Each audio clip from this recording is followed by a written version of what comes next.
또 이 기간에 목사님 위해서 기도해 주시고, 그런데 7일 동안 제가 또 해야 되잖아요. 그러니까 잘하려면 저를 위해도 기도를 해주셔야 돼요. 이참에 담임 목사님이랑 부목사님이랑 아주 세트로 기도 좀 열심히 해주십시오. 큰 증상 없이 잘 회복되고 돌아오시고, 또 면역도 더 좋아지시기를 그렇게 기도해 주시고, 또 사모님도 그렇게 증상 많이 좀 완화되시고 잘 돌아오시도록 기도 부탁드립니다. 네. 여러분들도 또 코로나 조심하시기를 예수님의 이름으로 또 당부드립니다. 요즘 또 많아지니까, 저도 지난 4월이었죠. 20 몇만 명 넘어가기 시작하니까 이제 저에게도 오더라고요. 13만 명 이렇게 넘어가면 주변에 한두 분씩 이제 가까운 분들이 걸리기 시작하는 것 같아요. 왜 4천 명대는 그렇게 쫄았는지 모르겠어요. 처음에 시작됐을 때. 근데 지금은 또 걸려보신 분들은 오히려 걱정이 덜해요. 저만 해도 딱 3일 아프고 말았거든요. 7일을 쉬는데 3일 쉬는데 그 뒤에 이제 안 아프니까 쉬는 게 아깝더라고요. 제 입장에서는 나가서 있어요. 그러니까 너무 큰 이제 염려 불안은 없으시되 잘 단속하셔서 그래도 고생하지 않으시도록 잘 조심하시기를 당부드립니다. 오늘 말씀은 히브리서 말씀 중에 모세의 부분을 한번 살펴보는 기회를 가져보려고 합니다. 잘 됐어요. 왜냐하면 신명기에 들어가기 전에 우리가 또 모세의 여러 다양한 부분을 살펴볼 수 있는 기회가 돼서 다행인 것 같습니다. 믿음에 대해서 말씀하고 있는 히브리서 말씀 중에 그 모세의 일생을 돌이켜 보면 그의 삶은 정말 특수한 기적으로 가득 차 있는 것을 볼 수가 있습니다. 그가 태어나서 생명을 이어간 것도 참 기적적인 일이죠. 그의 어머니가 요게벳이었는데 아들을 숨겼다가 이제 어떻게 할 수 없으니까 갈대 상자 역청을 발라 엮어서 강물에 띄워보냈어요. 근데 그게 누구한테 갔어요? 바로의 공주의 뜰에 들어가서 그 밑에 또 길러지게 됐죠.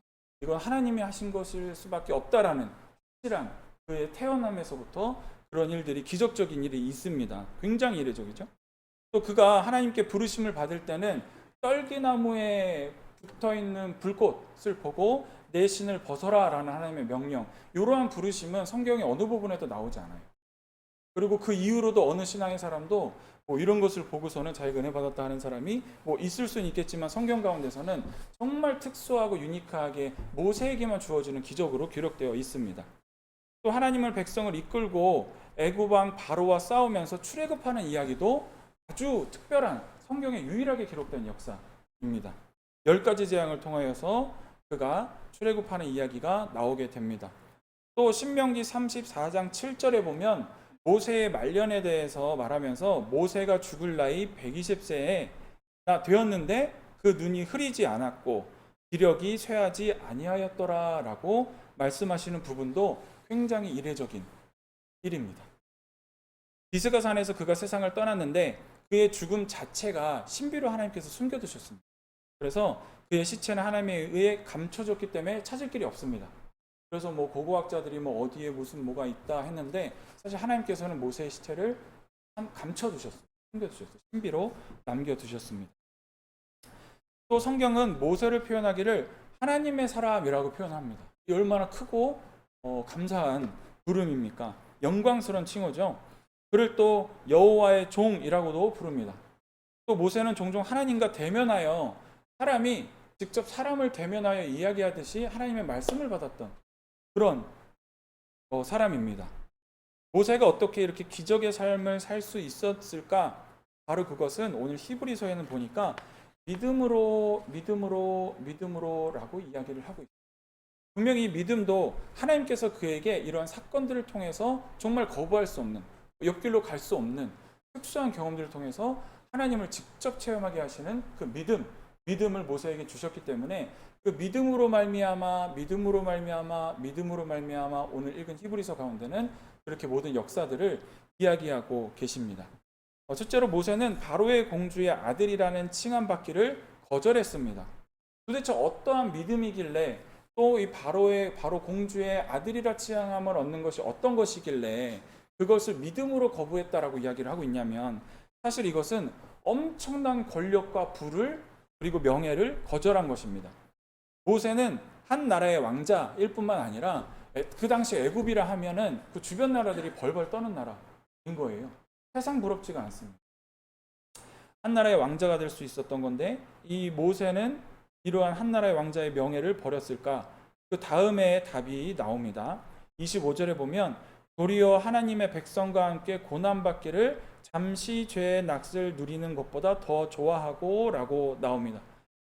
여기서 죄의 낚시라고 표현하는 것을 좀 더 설명을 하면 로마에서 그 부와 권력의 죄로 인하여 누리는 것이고 또 그것들이 인하여 죄를 짓는 모습이다라는 것을 죄악의 낙이다라고 표현을 하고 있습니다.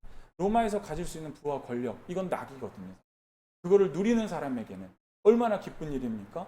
세상에 다 떠받들고 세상에 못할 것이 없고 세상에 못 살 것이 없고 못 정복할 나라가 없고 못할 일이 없습니다. 이것을 죄의 낚시다라고 이야기를 합니다.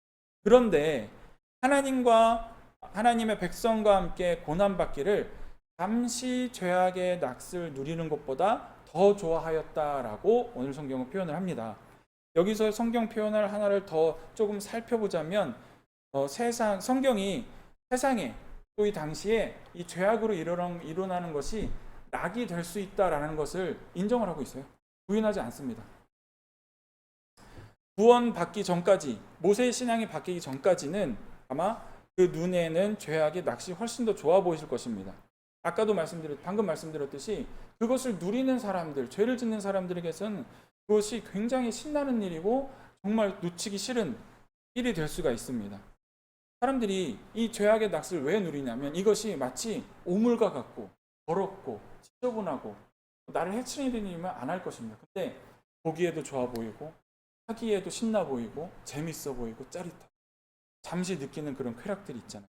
이런 것들이 좋아 보이기 때문에 죄 짓는 사람에게는 신난 일입니다.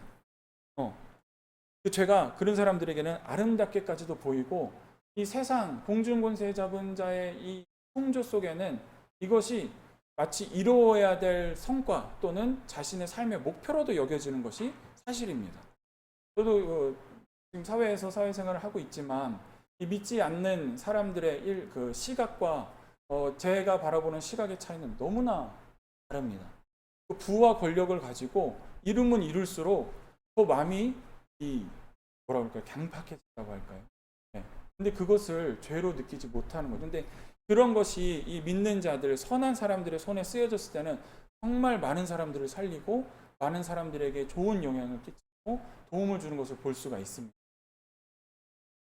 자, 죄의 낙 앞에 굉장히 어울리는 단어가 오늘 하나 나옵니다. 바로 잠시라는 단어입니다. 모세는 이걸 알았던 겁니다. 아무리 세상 다 가질 것 같은 부와 권력과 명예와 힘을 가져도 이것은 잠시구나.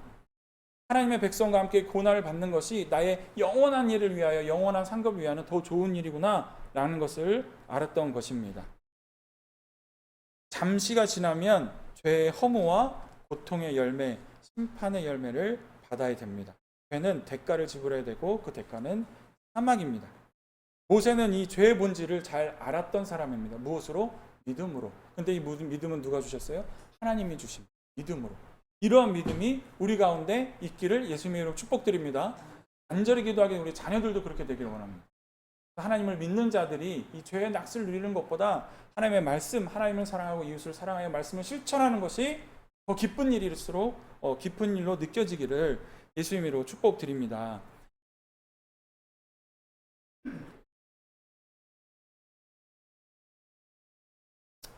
예수님을 택하면 이렇게 우리 마음에는, 우리 삶에는 세상과는 상반된 일이 일어나기도 합니다. 모세는 하나님의 도구로서 쓰임받았던 사람입니다. 주와 함께 주의 백성과 함께 고난을 받는다라는 것은 사실은 힘든 일이고 삶에서 보면 우리의 몸과 마음에 상처가 나는 일일 수도 있어요. 그렇지만 그것이 하나님께는 우리가 관계 맺고 살아가는 은혜의 이야기이고 은혜의 증표이지만 세상 사람들이 볼 때는 참 아파 보이고 잘못돼 보일 수도 있습니다. 오히려 그게 죄인지 모르고 나의 삶을 해치는 것인 줄 모르고 누리는 것들이 더 좋아 보일 수가. 한 번은 이 하나님의 도구라는 것을 두고 생각을 할 때 생각나는 도구가 전 하나가 있는데요. 망치가 그렇더라고요. 실내 공사에도 많이 관여를 하는 지금 업종에 있다 보니까 한 번은 인테리어 공사를 하는데 목수분이랑 같이 일을 하면 정말 망치 하나로 못 하시는 게 없어요. 망치 하나로 책장도 뚝딱뚝딱 만들고 뭘 고치고 부술 때도 제가 그러면 삐걱삐걱거리는데 그분이 망치 갖다가 여기 한번 저기 한번 두들기면은 튼튼한 의자가 책상에. 그리고 부실 때도 우리는 막 힘으로 해도 안 돼. 근데 망치로 어느 틈을 탁 쳐갖고 탁 꺾으면은 와자작 부러지고 그런 것이 있어요. 근데 그 들고 다니는 망치를 한번 자세히 본 적이 있습니다. 근데 망치가 원래는 한쪽 면이 평평하잖아요. 근데 다 까졌어요. 까져가지고 둥그렇게 되고 막 은색으로 이렇게 막 그 스크래치 난 거 있죠. 그렇게 돼 있고 나무 그 손잡이도 손때가 잔뜩 묻어 있고 그렇다는 거죠. 그 망치가 하나님의 손에 들려 쌓여지면 상처가 납니다. 네. 손때도 묻게 되고 그것이 그거 온전한 모습이 아니라 그렇게 된 모습도 있을 수 있다는 거예요. 그리스도를 위해 살아간다고 할 때 우리는 고난으로부터 오는 수많은 상처를 받게 될 수도 있다는 말씀을 이 망치가 생각나면서 한번 드려봐요. 근데 하나지만 그 망치는 하나님의 손에 꼭 붙들려서 하나님이 원하시는 곳에 하나님께서 일하시는 곳에 항상 함께 다니며 하나님이 일하시는데 쓰임받는 도구가 된 것입니다. 우리가 그리스도를 위해 항상 살아간다 할 때도 우리 마음에도 수많은 상처가 날 수가 있습니다.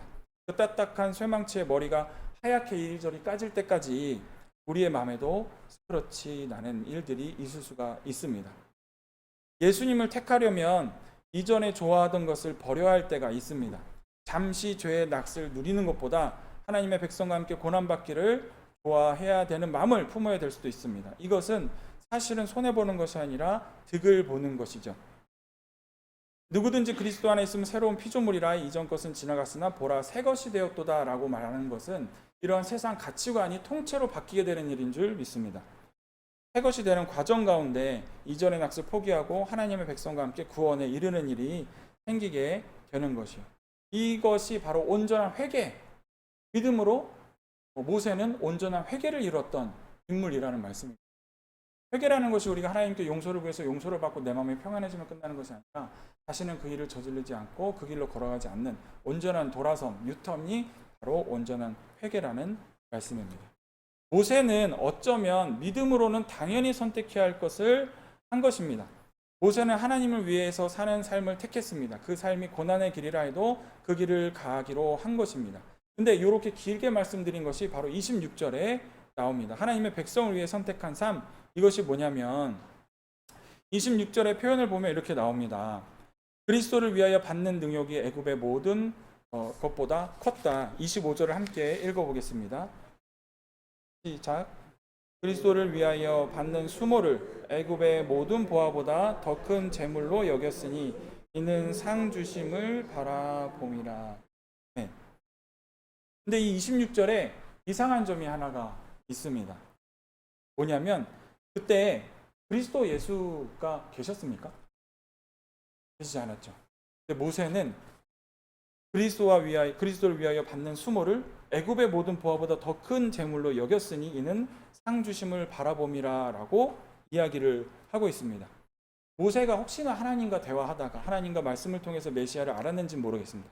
그래서 구원하실 메시아의 오심을 대망했는지는 알 수가 없습니다. 그런데 성경은 이러한 그가 알았나 몰랐나 이런 사실보다도 하나님의 백성을 위하여 살기로 한 것이 그리스도를 위해 사는 삶으로 안주되는, 믿음으로 살게 되는 그런 가르침을 오늘 성경 말씀을 통해서 알려주고 계십니다. 주님을 위하여 살기를 원하면 주님이 원하시는 일을 해야 합니다. 주님이 원하시는 일은 주님의 백성을 사랑하고 그를 위해 사는 것. 다시 말하면 하나님을 사랑하고 이웃을 사랑하는 것. 그것을 바로 말씀하고 계신 것입니다. 모세는 이 믿음으로 분명한 가치관을 가지게 되었습니다. 죄의 낙을 포기하고 하나님의 백성과 사는 것을 상으로 여기고 그들과 함께 고난받는 것을 삶의 더 낙으로 여기고 하나님이 상 주실 것을 바라보고 알게 되는 삶, 이러한 사실을 볼 때 모세는 그리스도를 위해 살아가는 삶을 세상의 가장 큰 재산으로 여겼다라고 볼 수 있겠습니다. 모세는 하나님을 믿은 후에 잃을 것이 참 많았습니다. 위에서 봤듯이 애굽 왕 바로의 공주의 아들로 누리는 특권도 잃었고 수많은 재물을 가지고 즐길 수 있었으나 그것도 잃었고 모세는 이런 것보다 그리스도를 위하여 받는 능력을 더 큰 재물로 여겼다라고 이야기합니다. 이게 모세에 있어서 삶의 큰 전환점이었고 하나님이 그를 사용하시게 된 훈련의 과정입니다. 그는 가치 있는 삶을 선택하고 후회하지 않았습니다. 오히려 후회하는 백성을 다그치고 이끈 리더가 되었습니다. 우리가 예수를 믿는다고 하지만 마음 깊은 곳의 가치관은 달라지지 않았을 수도 있습니다. 그런 경우가 참 많습니다. 그러나 하나님께서는 계속해서 우리에게 말씀해 주심으로 우리의 마음의 변화를 이루게 하십니다. 예수 그리스도가 우리 안에 계시면 우리의 삶은 변화되는 줄로 믿습니다. 그것은 마치 빛과 같습니다. 숨길 수 없는 빛이요. 그리스도를 마음에 모시고 인정한 사람은 마음에 감격이 있습니다. 사랑하는 성도 여러분, 우리는 하나님과 영원한 나라를 소망으로 품을 수 있는 사람들이 되었습니다. 이 땅의 고난을 잠시 겪는 일로 여길 수 있는 사람이 되었습니다. 이 땅의 부와 명예도 잠시 누릴 것으로 생각하는 사람이 되었다는 것입니다. 영생을 얻고 하늘나라가 우리의 것인데 그 감격이 어떻게 없을 수 없겠습니까? 모세가 이 고귀한 가치를 생각하니 바로 공주의 아들이란 로마의 왕자라는 명예도 아무것도 아니었습니다. 재물도 쾌락도 좋게 여겨지지 않았다는 거죠. 하나님을 직접적 기적을 통해 경험하는 사람이 되었습니다. 오늘 우리는 모세를 통하여 이러한 이야기가 우리의 이야기가 되기를 바랍니다. 그것이 바로 이 땅에서 천국을 살아가는 성도의 비결인 줄 믿습니다. 근데 이 말씀을 보다가 어릴 때 이 말씀을 볼 때는 그 생각도 하는 거예요. 지금은 하나님께서 또 저는 모세에게 주셨던 그런 기적의 순간들을 주셔서 하나님과의 기념비를 세울 만한 이야기들이 참 많은데 이 말씀을 읽은 어릴 당시에는 나도 어디 떨기나무에 불 붙은 거 보면 모세같이 살겠다. 내 앞에서 홍해 갈라주시면 나도 그렇게 하지. 이런 생각들을 어릴 때 했더라고요. 네. 근데 앉아 계시는 우리 존경하는 성도님들 삶에는 이미 하나님과 만남의 기념비적인 일들이 많으시잖아요. 모세를 부러워하지 않으시잖아요. 그렇죠? 아멘이십니까? 네. 또 그러한 일이 우리 앞에 또 많아지게 될 줄 믿습니다. 그리고 우리 자녀들에게도 그러한 일이 얼마나 많아지게 될지 기대되는 일입니다. 모세는 하나님이 자기를 통하여 그 민족을 해방하시기를 원한다는 것을 확실히 알았습니다. 이 믿음이 그에게는 있었죠. 그리고 또 중요한 것은 모세는 상 주실 것을 알았습니다. 이 상이 세상의 그 어떤 부유함보다 더 크게 느껴진 거죠. 감사하게 느껴지고 그것을 놓치지 않고 싶은 것으로 생각했습니다. 하나님은 상 주시는 분이심을 믿으시는 줄 믿습니다. 예. 길 잃은 한 마리 양을 위하여 아파하시고 우리를 소중하게 생각하시고 항상 우리에게 상 주시기를 원하시는 하나님.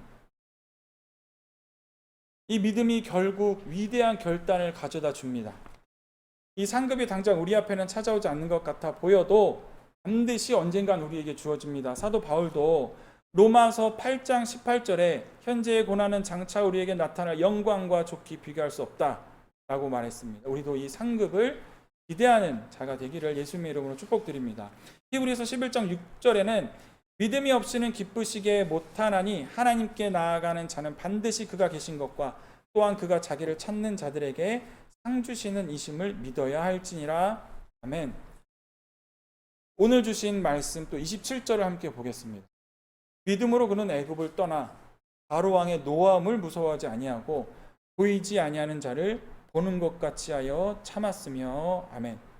믿음으로 그는 애굽을 떠났습니다. 떠났는데 믿음으로 떠났습니다. 반면에 백성들은 믿음으로 떠나지 못했습니다. 나중에 홍해 앞에 물에 막혀서 군인들에게 이제 해함을 당할까 두려워서 모세에게 오히려 원망하죠. 잘 살고 있던 우리들을 끌어대다가 지금 여기서 다 죽게 할 판이냐, 이런 불신앙의 믿음을 보여줍니다. 근데 모세는 믿어서 지팡이를 내밀었고 하나님께서 기적을 베푸셨죠. 모세는 이스라엘 민족을 이끌고 애굽을 떠나서 하나님을 섬기게 하라고 바로왕에게 요구했습니다. 바로는 몇 번을 가게 한다고 했다가 못 가게 하고 또 모세와 팽팽한 대결을 벌이고 하나님은 모세를 통하여 애굽 땅에 재앙을 내리시고 바로의 완악하고 이 강팍한 마음을 누그러뜨려서 마침내 이스라엘의 백성을 해방을 하게 하셨습니다. 이 바로가 했던 부분을 보면 이 이스라엘 백성을 또 모세를 놔주지 않는 사단의 전략이 잘 나타나 있습니다. 출애굽기 8장 25절에 보면 바로가 모세와 아론을 불러 이르되 너희는 가서 이 땅에서 너희 하나님께 희생 제물을 드리라라고 처음 얘기합니다. 자기는 가되 애굽 땅의 영역을 벗어나지 않는 곳에서 예배를 드려라 라고 이야기를 합니다. 모세가 이를 반대했더니 8장 28절에 보니까 가기는 가되 너무 멀리는 가지 마라 라고 또 이야기를 합니다. 이 바로의 전략에서 사단이 우리를 놓아주지 않는 전략을 보게 됩니다. 애굽 땅은 떠나야 됩니다. 죄의 땅이고 종으로 묶여있던 땅입니다. 근데 예배는 하게 해줄게. 가지 마. 다시 와. 다시 죄의 낙을 누려. 그리고 예배는 드려. 하루 예배 드려. 6일 죄의 낙 누려. 이게 또 사단의 전략이 있는 것입니다. 다가 속삭입니다. 이왕 믿는 것은 좋아. 너무 깊이 들어가지는 마. 교회가 그래. 네. 주일 예배 한 번 드리면 돼. 주일 예배까지 못하러 나가. 그러지 않아도 바쁜데 여기서 그렇게 왔다 갔다 할 필요 있어? 주일날 가서 예배 잘 드리면 되지. 네 몸으로 헌신하는 건 좋아. 근데 시간 바치고 물질까지 드리고 그럴 필요 없잖아. 믿으려면 혼자 믿어. 왜 식구들 괴롭히고 친구까지 시끄럽게 해? 정말 믿고 싶으면 적당히 믿어. 이렇게 사단은 꼬십니다. 사단의 교란은 모세 때나 지금 때나 조금도 변한 것이 없습니다. 진정한 신앙은 말씀드렸듯이 애굽을 떠나는 겁니다. 죄의 자리를 떠나는 것입니다. 더 나아가 은혜의 전에 물을 푹 담그는 것입니다. 하나님이 계시는 망망대해로 나가서 항해하는 것입니다. 보이지 않는 것을 보이는 것처럼 하여 이것을 견뎠다. 이것이 바로 믿음이고 신앙인 줄 압니다. 이것은 성령께서 우리에게 주셔야 됩니다. 죄된 우리의 몸과 생각과 시각으로는 하나님을 볼 수가 없습니다. 근데 성령께 기탁하여 성령께서 보여주시는 믿음의 길로 걸어갈 때 우리는 좌로나 우로나 치우치지 아니할 줄 믿습니다. 제가 군대를 해군을 나왔거든요. 근데 항구에서 이 배가 떠나는 것을 보면 진짜 멋있습니다. 군함은 출정을 할 때 경적을 울려요. 그래서 후 나오면 그 이제 당직사관이 출항 15분 전 이래요. 그럼 모든 그 배에 탄 사람들이 출항 15분 전 이러면서 막 준비를 해요. 그리고 있다가 또 5분 전을 외칩니다. 해군의 전통이거든요. 출항 5분 전, 그럼 출항 5분 전 이래요. 출항할 때 되면 출항 딱. 그러면 이제 뿌 하면서 나가는데 나갈 때 경례를 쫙 써가지고 필승 딱 진짜 멋있습니다. 네. 그리고 또 함장이 배에서는 되게 중요하잖아요. 또 함장이 타고 내릴 때 뭐 육군은 그런지 모르겠네. 사단장이 함장 정도면 한 대령 부대장 정도 되니까 함장이 타면 종을 땡땡 땡땡 함장 승함 이게 방송으로 딱 나와요. 그리고 함장님이 딱 내리시면 땡땡 땡땡 함상 승하겠죠? 예, 함장 승하 딱 이래요. 되게 멋있어요. 그렇게 해고 나왔는데 배가 출항을 하려면 정말 중요한 게 뭐 엔진에 기름도 넣고 모든 승조원이 다 타고 인원 정비도 하고 중요한데 제일 중요한 게 이 밧줄을 풀러야 됩니다. 밧줄을 풀지 않고 배가 나가면 배가 이렇게 가다가 뒤에 밧줄이 묶여서 이렇게 기울어져요. 그러다가 이제 엎어지는 거예요. 네. 밧줄을 풀지 않고 항해를 나아가면 우리는 안 됩니다. 근데 이 땅에 미련이 남아서 이 땅에 붙잡고 왜냐하면 그 상상을 해보는 거죠. 땅 배에 오래 탄 사람들은 땅멀미를 하거든요. 땅에 안정감이 있는 거죠. 땅에 안정감이 이제 너무 좋아서 출항을 해야 되는데 꼭 붙들려 있고 싶어서 줄을 안 풀르는 거예요. 그럼 배 뒤집어집니다. 애굽을 떠나야 되고 줄을 풀러야 됩니다. 근데 만약에 더 크게 생각해서 우리가 공동체인데 한 사람이 모두가 다 땅에 줄을 매놓고 우리 배가 같이 나아가는 거예요. 대한민국이 나아가는 거예요. 우리 한국 기독교가 나아가는 거예요. 또는 우리 가정이 나아가야 되는 거예요. 근데 한 사람 한 사람이 그 다 밧줄을 매놨는데 다 이제 가려고 나는 풀었어요. 결심을 하고. 누군가 저 뒤에서 풀지 않고 있는 줄이 있는 거예요. 그럼 우리는 넘어지고 자초될 수밖에 없어요. 이 말씀을 드리는 이유는 내 밧줄을 풀는 것도 중요하지만 내 옆 사람을 위해서 기도하는 것도 중요하다. 우리 교회가 점점 이렇게 축소되어가고 특히나 우리 자녀들이 예수님을 믿지 못하는 이 모습들은 내가 밧줄을 풀지 않고 가려고 하는 나의 모습이 불안해 보이는 건 아닐까? 이런 생각도 들더라고요. 말씀을 이제 깊이 보다 보니까. 마음의 밧줄이 땅에 묶여 있으시거든 과감하게 끊으시길 바랍니다. 그럼 멋지가 배가 두두두두 나가서 망망대해에서 떠서 하나님이 또 주시는 양식들과 하나님이 이끄시는 말씀들대로 살아가게 되는 일인 줄 믿습니다. 그리고 나서 쭉 보는 것이 이제 오늘의 28, 29, 30절입니다. 사실 이 부분은 모세를 지칭하는 말씀이 아닙니다. 주어가 바뀌어요. 보시면 말씀의 대상자가 바뀌는데 28절에는 이스라엘, 그들이 이스라엘이에요. 영문 성경에 보면 끝에 오브 이스라엘 이렇게 되어 있거든요. 이스라엘 백성들을 이야기합니다. 또 29절도 믿음으로 그들이라고 나와요. 여기도 영어로 the people이라고 나옵니다. 백성이에요. 그리고 30절도 보면 영문 성경에는 the people이라는 표현이 있습니다. 바로 이 세 절은 이스라엘 백성들을 이야기한 거예요. 모세로부터 출애굽해서 같이 나와서 그 경험을 함께하고 신앙으로 훈련받았던 믿음의 분량이 이제 자라났던 성장했던 이스라엘 백성들을 이야기하고 있습니다. 그리고 지도자도 다릅니다. 사실 28절까지는 모세인데 29절의 상황의 지도자는 모세이지만 모세의 29절까지 모세예요. 근데 30절의 상황의 지도자는 여호수아로 바뀝니다. 요단강을 건너고 여리고성 전투를 시작한 것은 여호수아잖아요. 모세 이야기를 쭉 하신 후에 그 백성의 이야기를 28, 29, 30절에 하고 계신 거예요. 바로 우리 이야기입니다. 사실 모세 이야기는 너무 특수합니다. 아까 처음에도 말씀드렸듯이 그가 간증이라고 내세울 수 있는 일들은 정말 그의 고유한 일들, 성경 어디에도 똑같은 사건이 없는 거죠. 이 모세 이야기를 쭉 하신 다음에 그 백성 이야기를 딱 두 사건으로 정리하시는데 바로 29절의 홍해 사건과 30절의 여리고성 사건을 이야기를 하십니다. 두 가지로. 이 두 가지는 완전히 상황이 달라요. 홍해 때의 백성의 믿음은 그 홍해 앞에서 하나님을 원망하는 믿음입니다. 모세 네가 나를 죽이려고 왔느냐? 여기서 나를 어떻게 할 것이냐? 그때도 하나님이 그 쫓아오는 애굽을 향해서 기적을 베푸시거든요. 못 해하도록 그들에게 또 불을 내리시는 사건이 있어요. 그것을 보고도 또 그 전에 뭐가 있었습니까? 10가지 재앙을 보고도 하나님께서 10가지 재앙을 통하여 애굽의 해방을 원하시고 또 그 애굽을 벌하시는 그것을 우리에게 떠나게 하신 걸 그것을 보고도 믿음이 자라지 못하여 홍해 앞에서 하나님을 원망하는 사람들입니다. 또 장자의 죽음을 면하게 하셨는데도 애굽에 수많은 곡소리가 나고 그렇지만 나의 첫 난 것들 가축부터 자녀까지 하나님께서 다 6월절에 그 피바름으로 해서 다 넘어가게 해주셨잖아요. 그것을 보고도 하나님 앞에 원망했던 사람들이 바로 홍해 앞에 섰던 사람들입니다. 그러나 이 요단강을 건넜던 여리고성 사람들 한 번 더 강을 만나죠. 요단강을 만났던 사람들의 모습은 완전히 다릅니다. 홍해를 건널 때는 모세가 지팡이를 홍해 앞에 내밀었을 때 홍해가 갈라져서 지금 표현해도 그렇지만 물을 육지와 같이 건넜다고 완전 뽀송뽀송한 육지와 같이 건넌 거예요.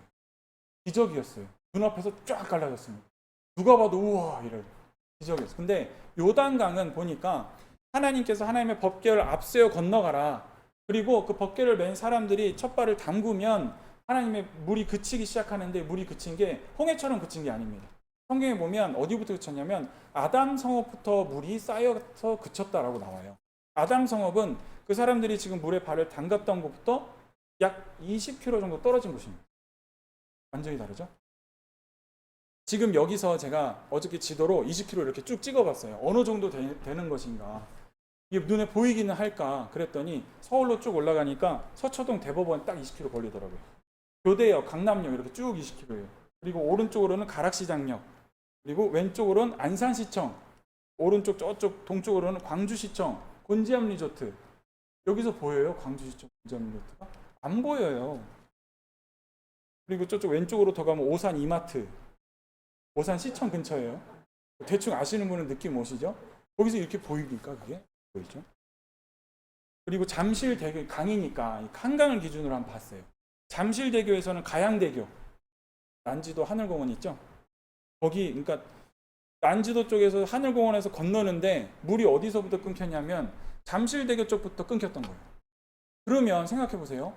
지금 가양대교 쪽에서 내가 발을 담근다 한들 내가 다 건너고 들어갈 때까지 물이 확 없어집니까? 계속 차오릅니까?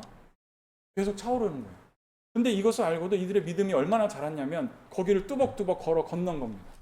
할렐루야. 네. 패자의 모습에서 든든한 군사의 모습으로 변화한 겁니다. 언약궤를 맨 제사장들의 명하여 이르기를 너희가 요단 물가에 이르거든 요단에 들어가라 라고 이야기를 하십니다. 강에 들어가라. 네.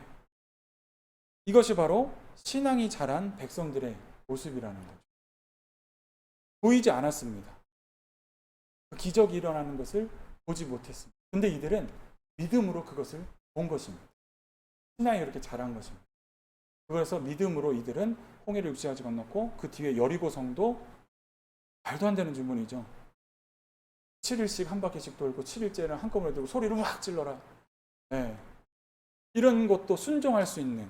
근데 이게 이들이 겪게 될 전쟁 앞에 하나님이 훈련시키신 것입니다. 가나안 정복 전쟁을 할 때 결국엔 그들이 전쟁에 나가서 모든 전쟁을 승리할 수 있는 이유는 사람의 숫자도 아니요, 무기도 아니요, 그들의 기세도 아니고 하나님 앞에 정결하게 서게 된 그들의 모습의 신앙이었습니다. 우리 앞도 수많은 전쟁이 펼쳐질 터인데 이러한 성장이 우리 앞에 있게 될 줄 믿습니다. 왜요? 신명기를 이제 보잖아요. 아멘? 이제 목사님께서 잘 쉬시고 오시면 신명기 이야기를 쭉 펼쳐주실 건데 이 신명기 이야기가 홍해를 끝나고 여리고 가기 전까지 이야기잖아요. 이 이야기가 기대가 됩니다. 네, 어렵고 힘든 이야기라고 말씀을 하시는데 얼마나 잘 풀어주실지. 그리고 신명기는 혼난 설교가 사실 맞아요. 그래서 제 신학교 때 어느 목사님이 설교를 하시는데 성도님들 막 혼내면 신명기적 설교를 하신다. 이렇게 이야기를 하곤 했어요. 근데 저는 혼날 준비가 됐습니다. 여러분도 혼날 준비가 되셨습니까? 아멘. 여리고성을 무너뜨리기 위해 보이지 않는 그 강의 멈춤을 우리가 믿음으로 보기 위해 혼날 준비가 되어야 될 줄 믿습니다. 네. 그리고 우리가 감사한 건 뭐예요? 레위기를 지나왔잖아요. 레위기는 여러 가지 제사법들이라 이런 것들이 결국에는 하나님이 우리를 너무나 사랑하셔서 우리를 그 곁에 두시려 놓고 백성으로 계속 끌고 가시려고 정결법을 주신 거예요. 그 표 보셨잖아요. 이 거룩하신 또 우리가 정결함 이런 것들에 대해서 하나님께 나아가지 못하니까 하나님께서는 그 법을 잘 마련해 주셔서 사랑으로 또 사정도 다 봐주시고 그 설교 제목 기억나시죠? 헌금하지 마라. 이런 헌금하지 마라. 우리의 마음 사정 다 하시고 소가 없거든 염소를 가져오고 염소가 없거든 뭐 외우진 못해요. 죄송합니다. 비둘기를 가져오고 또 뭐 비둘기가 안 되면 곡식이라도 가져오고 얼마나 사랑의 걸음을 지나왔습니까? 사랑의 걸음을 지난 다음에 혼나도 좋아요. 저희 아들도 제가 많이 사랑하거든요. 그럼 이놈을 제가 진짜 무섭게 혼낼 땐 혼내고 나서 이제 알았지? 하면은 이따가 안아줘 이래요. 사랑을 아는 거예요. 우리도 신명기적 설교로 우리의 마음이 때로는 아플 때라도 하나님 안아주세요. 이렇게 하실 수 있는 저와 여러분 되시기를 예수님의 이름으로 축복드립니다. 그런 귀한 시간이 신명기의 시간이 이제 펼쳐질 것입니다. 이런 말씀을 이거 혼자 생각했던 건데 이렇게 나눌 수 있는 기회가 돼서 얼마나 감사합니다. 믿음이 자라게 될 줄 믿습니다. 빠지지 마시고 안 되면은 유튜브라도 보시죠. 못 나오시면 그 채널 제가 만들었거든요. 구독과 좋아요 눌러주세요. 네. 구독자가 많이 없어요. 저희 성도님들은 이만큼 되시는데 구독 누르시고 알림 뜰 때마다 집에 가서도 또 보시고 하시면 좋아요. 저도 출퇴근 시간에 다시 보거든요. 그럼 신기한 게 설교 시간에 안 들렸던 게 들려요. 집중해서 들었는데도 다른 게 또 들리더라고요. 그래서 조회수 막 올라가게 해주세요. 네. 그래서 믿음으로 나아가셔서 날마다 벅찬 기쁨을 누리시고 모세와 같은 믿음으로 우리 그리스도와 함께 고난받는 것이 고난이 아니라 상이구나. 또 그 상이 실제로 나의 기쁨으로 느껴지시는 저와 여러분 되시기를 예수님의 이름으로 축복드립니다. 네. 사랑의 하나님 감사합니다. 오늘도 주님의 말씀 앞에 섭니다. 너무나 귀한 말씀, 신명기 말씀을 보기 전에 또 믿음으로 모세의 이야기를 봅니다. 이 말씀들이 나의 말씀 되어서 아버지 하나님 신명기를 보고 나아가는데 정말 깊은 은혜의 시간 될 수 있도록 은혜 베풀어 주시옵소서. 감사드리며 예수님 이름으로 기도드립니다.